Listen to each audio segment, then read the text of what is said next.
Number 1.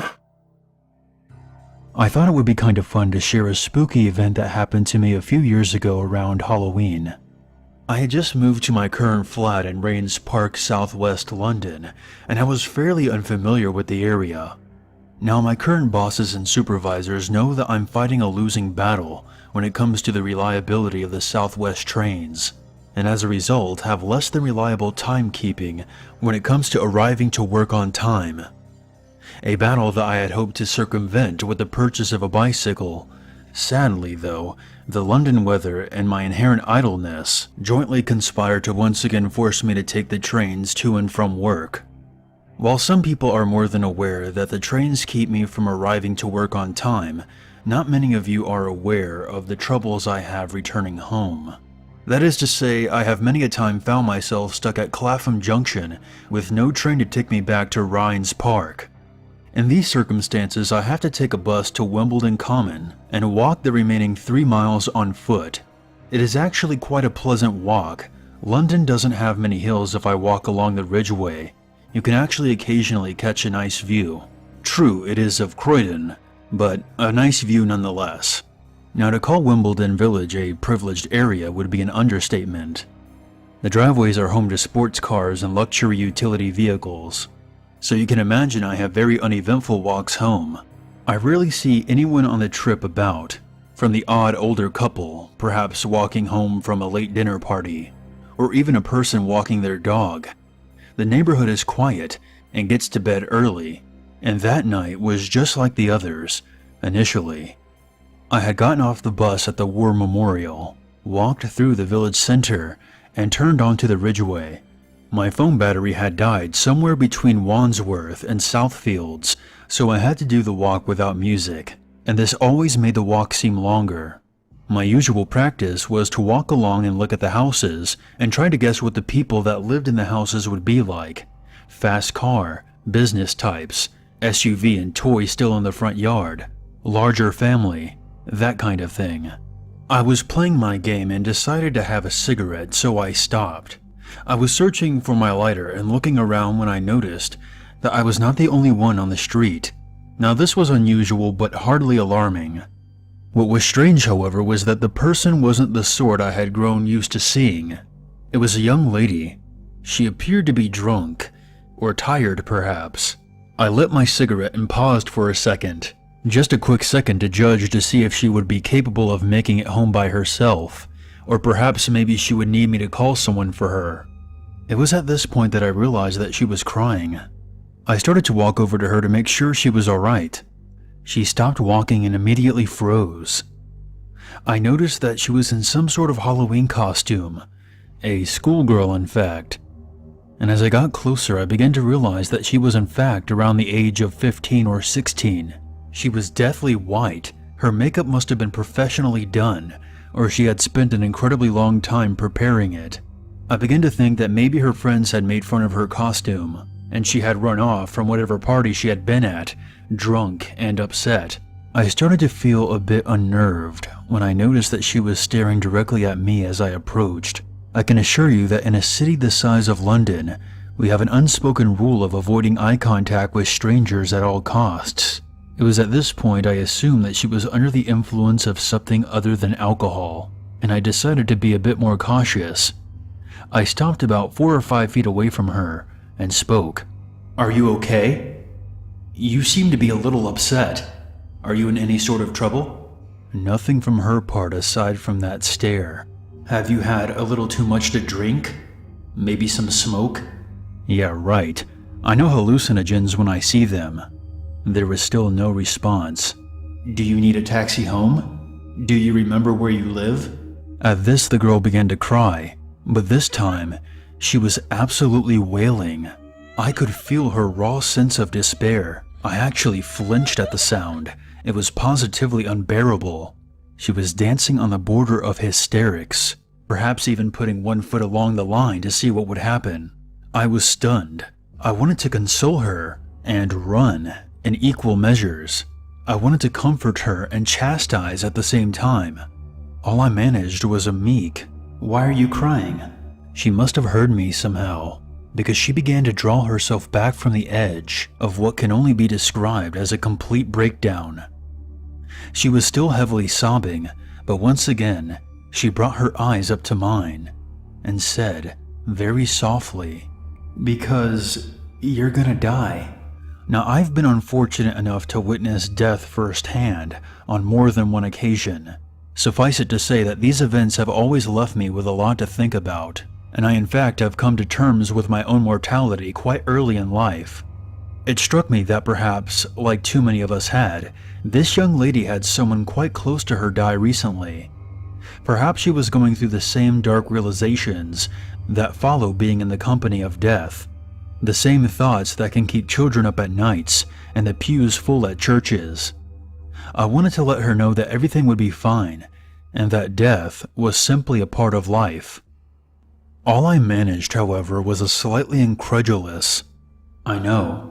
At this, she seemed slightly taken aback, almost angry. She responded, "You are going to die, and he is going to kill you."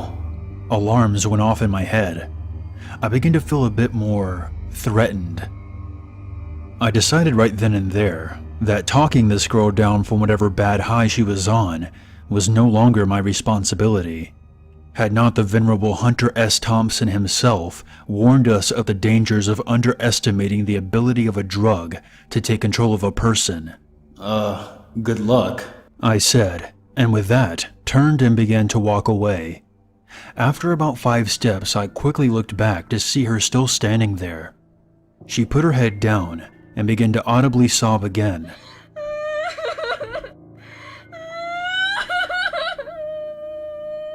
I quickened my pace and shortly had walked along the natural bend in the road, leaving her out of sight. I left a bit agitated. I remember putting my headphones back in my ears and trying to listen to music from my phone, only to be reminded that it was still out of power. I was still 2 miles away from home, but at the pace I was walking, I was confident I could cover the ground in less than 20 minutes. No less than 2 minutes later, as when I first heard the shouting. It was a man's voice, layered with an excruciating sense of malice and rage. "I am coming for you." I couldn't quite place where the voice had come from, but it seemed as though he was at some distance behind me, on the same road, possibly from where the girl had been.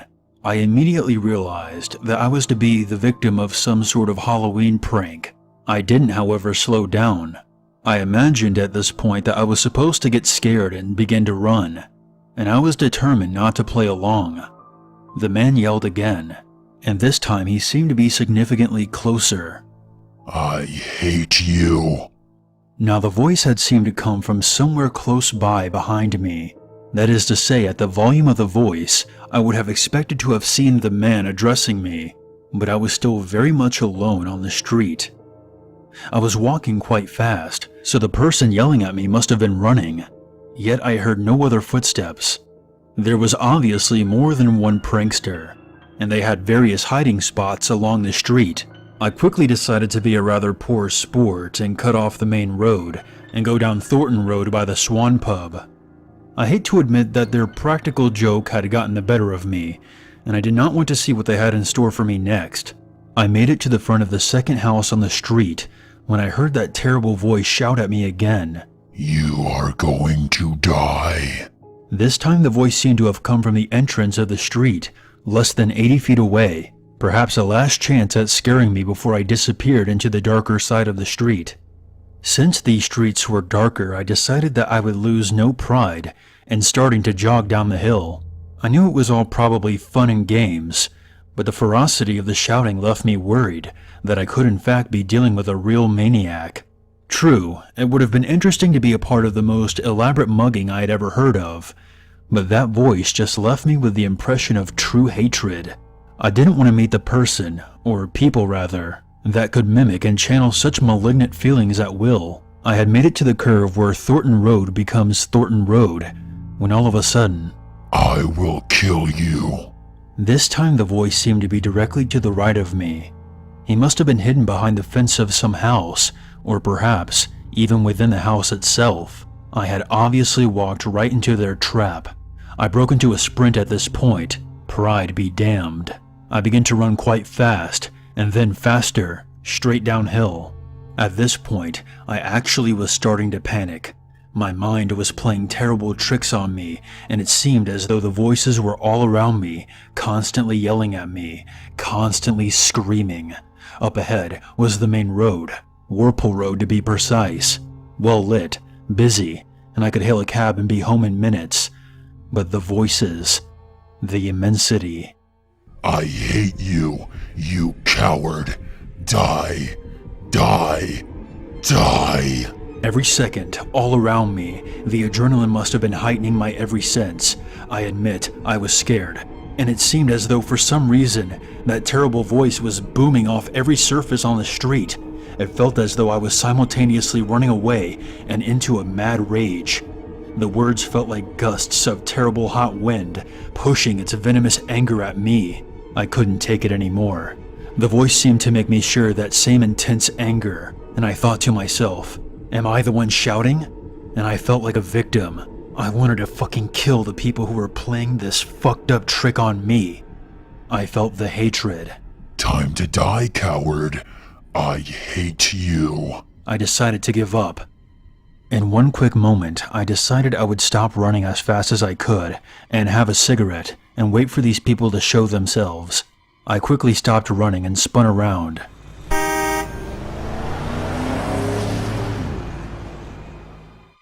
A car beeped as it raced past exactly where I would have run to had I not stopped at that exact moment.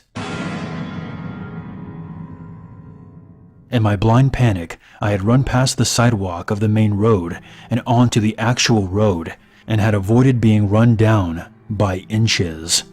I looked up the road I had come from. Darkness. Silence. Whoever had been up there was gone now. I lit my cigarette and took a few moments to calm down. Smoking had saved my life that night. I went home after that, and nothing more happened to me. But as I was standing there trying to calm down, working through the panic and adrenaline, I seemed to remember hearing a soft whisper. Perhaps it's just my imagination, but I thought I heard a girl's voice, softly saying, "Not such a coward after all." Number 2. Halloween night. For many people it beats the Super Bowl, Christmas, and New Year's combined. As a kid from the suburbs, personally, I wasn't really a fan. I had nothing against the holiday itself, but when you grow up seeing CSI murder scenes on every lawn come October, it becomes a little too morbid. This year was the first time in a long time I was actually excited about the holiday. I had just turned 21 the month prior and had roommates who drank like fish. With a major holiday around the corner, it meant one thing: we're getting sideways. My excitement had another reason. A girl named Liz, who I had gotten close with and had developed quite a crush on, was a Halloween fanatic. She told me that she was going to the same bar as I was with her roommates, dressed as a biker gang. Guess which show? I had been crushing on her for a long time, and after much thought and encouragement from my roommates, I decided this was going to be the night I asked her out. It was about 9 at night when me and my roommates finished getting ready. Jack, a 6'1" avid swimmer, was wearing a flannel, thick glasses, and had written, "I chopped wood before it was cool," on the blade of a fake axe. Hipster or lumberjack, he called it. Dave, 6 foot and skinny, was wearing dirty jeans, a white t-shirt, and a trash can on his head. White trash. Finally, John, a 6'3" former football player, was wearing regular clothing with a sign around his neck that said, "Nudist on strike." My costume was a robe, a wand, and a football helmet. Fantasy football. We piled into a cab after pre-gaming with a 30-pack and made the 5-minute drive to Teddy's on the Rocks, a big building with a square bar in the middle and a stage on the opposite side of the entrance. We went through the double doors and straight to the bar. I pulled out my cell phone and texted Liz to see if she was showing up. Right as I put my phone back in my pocket, speak of the devil, There was Liz and her roommates, all leather, jeans, and attitude. They saw us and immediately made their way through the crowd. We all said our hellos and regular pleasantries before jumping into conversation. The entire time, Liz was standing close enough for me to catch a whiff of her perfume every time she turned her head. It was now or never. I asked Liz to go outside and she followed me onto the back patio. We talked for a bit before I found the courage to pull the trigger. "So what do you think about going out sometime?" I asked, heart in throat. She cocked her head to one side. "Excuse me?" I stammered. "You know, like, go out to dinner or something." She then smiled at me. "Are you asking me on a date?" I took another deep breath. "Well, yeah." There was the longest pause in my life. Liz grinned, and then burst out laughing. "Oh, Mike, that's so cute. You honestly think you have a shot at me?" A pit formed in my chest. "What?" She tilted her head back and roared with laughter. "Come on, Mike. I'm at least an 8. And you? Well, you're a 4. If I'm feeling generous, it would never work. But that's so cute that you think it would." She cackled the entire way back into the bar. I stood there stupidly, with my heart, stomach, and jaw on the floor. I went back inside the bar. Was she drunk? This was not the Liz I had become so close with. I had no idea what had gotten into her. Me and her used to make fun of girls who were like that. The only thing I knew for certain was that one of my closest friends had finally shown her true self, and I was going to get blackout drunk. I sat at the bar slamming back shot after shot of high-proof whiskey. The laugh was the worst part of it. I admit I'm not the best-looking guy, but still, I was motioning towards the bartender to refill my empty shooter for the I don't know what time, when I look up from my empty shot glass. Clear across the room, she was right there, leather arms wrapped around Jack's neck. The two were kissing in the middle of the dance floor. They paused for a minute so she could put her head next to his bicep. She then looked me dead in the eyes and winked. 2 betrayals in one night. I was on a roll. I just got up and left the bar. It was only a 30-minute walk back to the dorm, and the beer and whiskey combo was keeping me warm if nothing else. I wanted to pull out my phone and call Jack and curse him out, but after patting my pockets, I realized I left it at the bar. To add insult to injury, I was going up the hill to my building, trying hard to hold back the puke. I heard the sound of breaking glass. A bottle exploded in front of me, and a car rushed by with the driver screaming, "Asshole!" I got back to my dorm room and went straight to the bathroom. I closed the door and just stared at the mirror for a bit.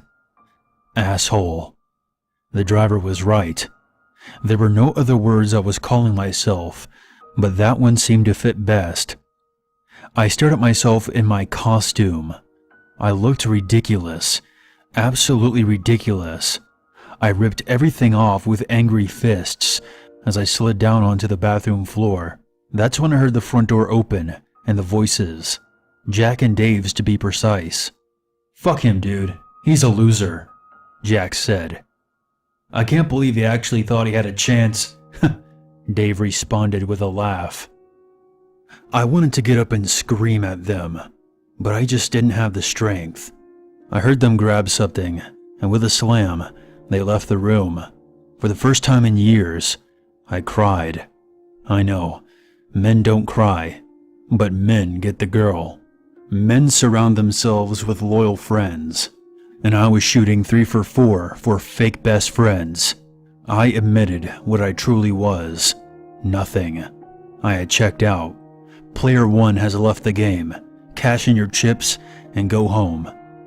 That was how my Halloween night went, until I finally had the intelligence to just pass out.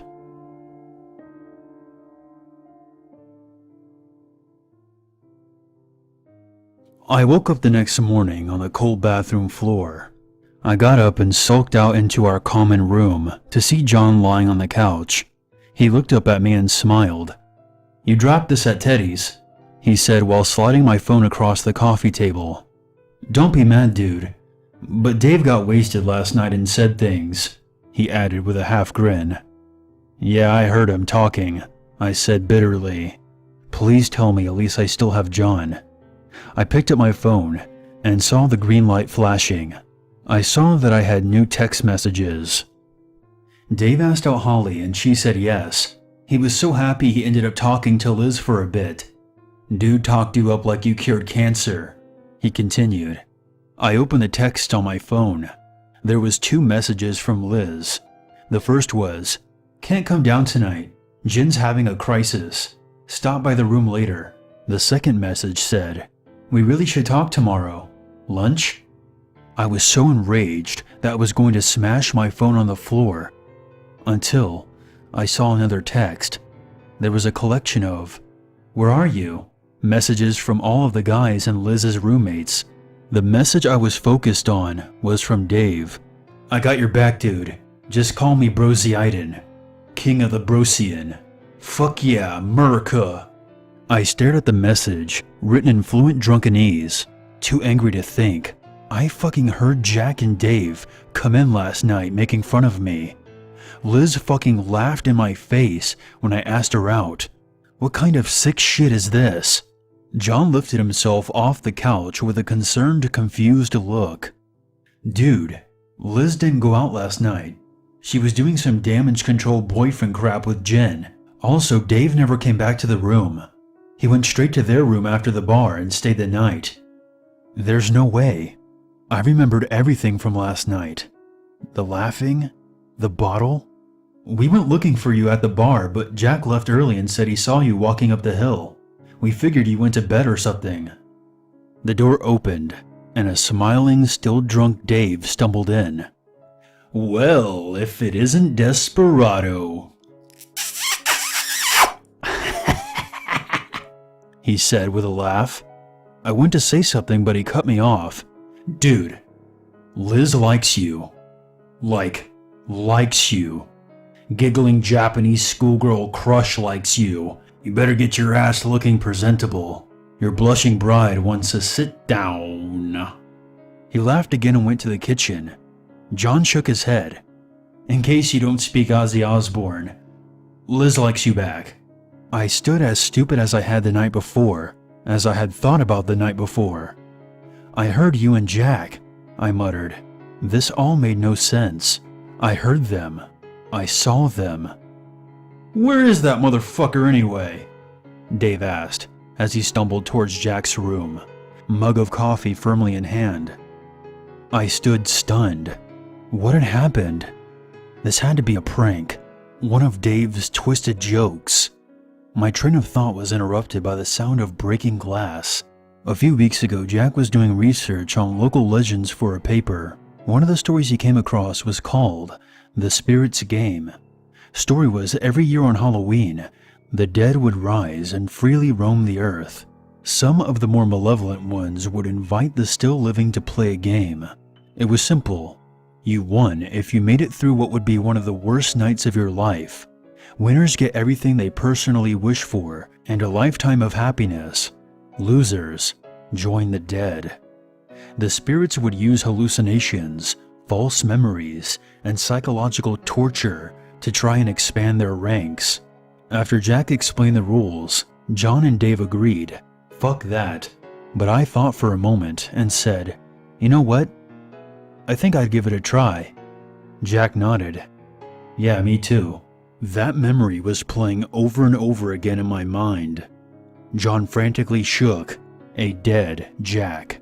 Vomit covered his flannel shirt, and his skin was ash gray. Dave was down the hall, screaming and pounding on the RA's door. I stared at the body of my friend. My loyal to the end friend. A half-empty bottle of vodka laid on its side, mixing with a turned-over bottle of Percocet. Jack had just as bad of a night as I had, but while I was laying down on the bathroom floor, he decided to self-medicate. On the floor of his room, liquor mixed with the pills in the same way it did in his stomach. Player 2 has left the game. Number 3. My cousin Ethan and I grew up together, but I never liked him very much. His family was rich, so he always had the best stuff. Mine wasn't, and I didn't. On Halloween of 1985, we were going trick-or-treating together. I was the Terminator. He was Freddy Krueger. His mask cost almost $100, and it looked exactly like Freddy's face. The scars, the sneers, everything was just right. I didn't have a mask.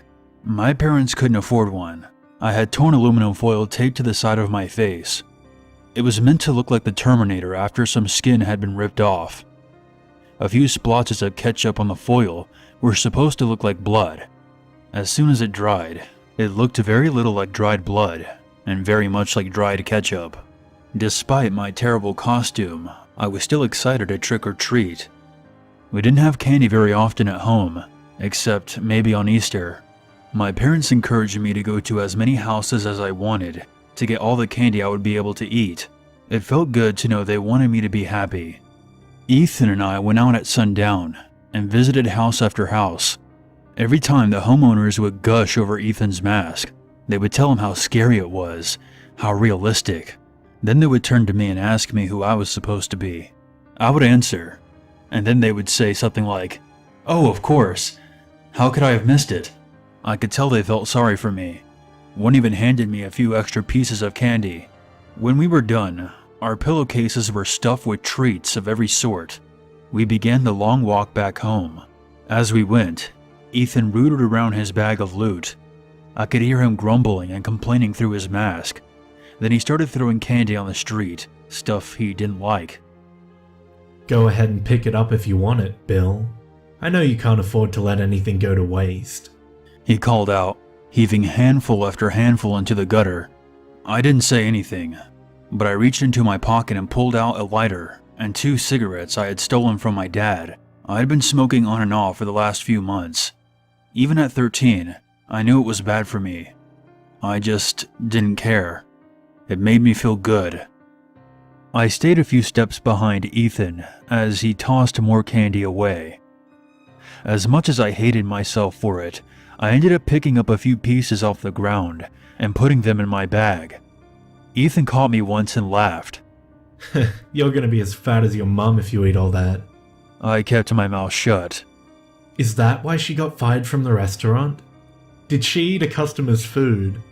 I knew Ethan was joking, as he did often. I'm sure in his mind he thought he was being harmless and playful. Still, I told him more than a few times to leave my mom out of the jokes. She had diabetes, and she hadn't mentioned it to anyone other than my dad and me, but the doctor told her that she might end up losing her foot. That's why the restaurant had to let her go. She couldn't walk around and wait tables anymore. "Change the subject, Ethan," I said. I knew he heard me, and he didn't talk for another minute or so, until he did again. Hey, you think her and your dad still fuck? I wonder how he even manages to get it in there. He cackled, then insisted. Okay, I'm sorry. I'm done. Promise. I seethed as we took a shortcut through the elementary school soccer field. Let's stop here for a minute. Ethan said. We had gotten to the school's playground. I bet I could scare the shit out of some kids if they come by. He sat on one of the swings, with his pillowcase on his lap.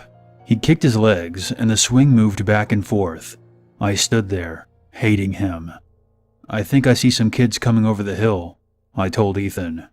"I'm going to hide behind the slide and sneak up on them if they come over to you." Go for it, Ethan told me, his voice deep and distorted through the mask.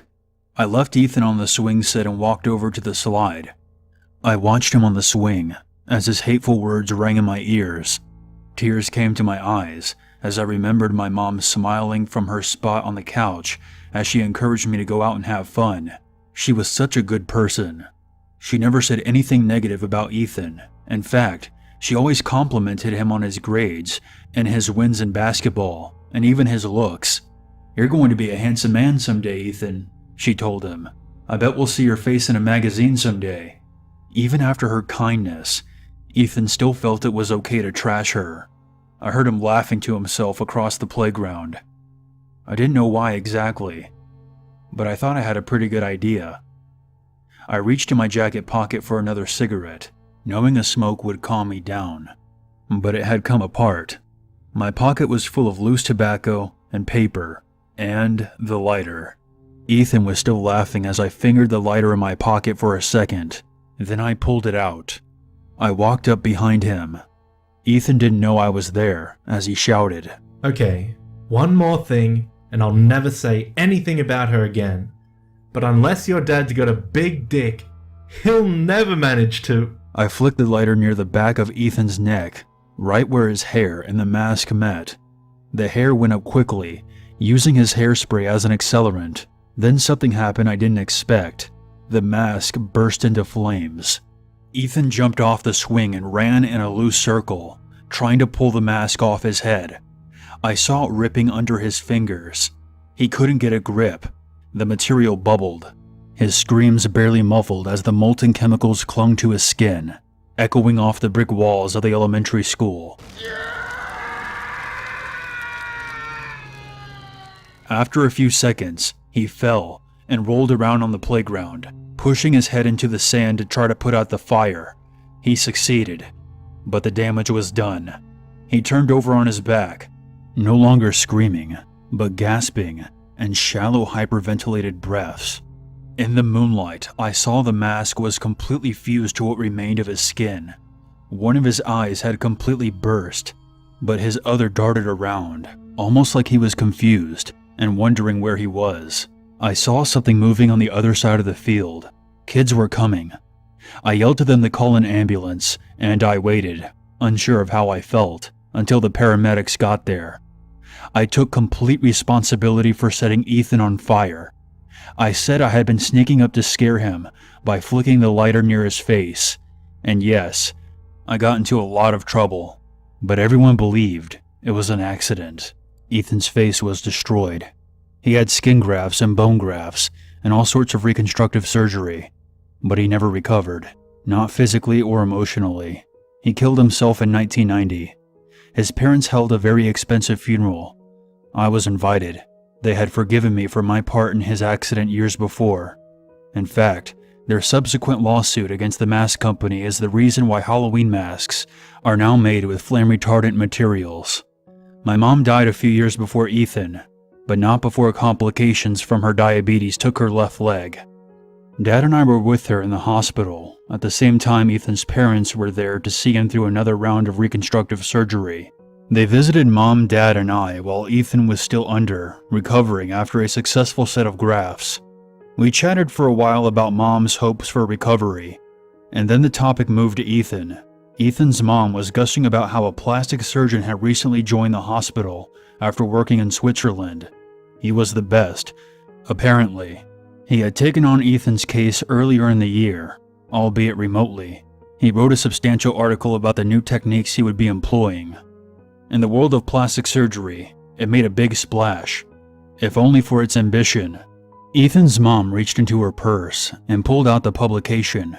She flipped it open to the page that showed various photographs of Ethan's burns, along with notes and explanations the doctor had written to accompany the article.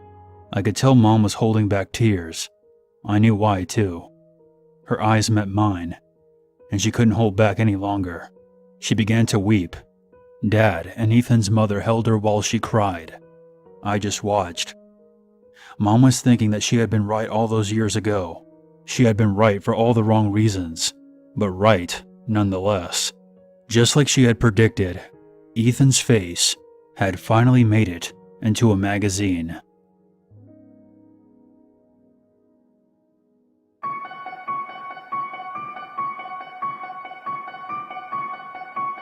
There's always a reason to be afraid.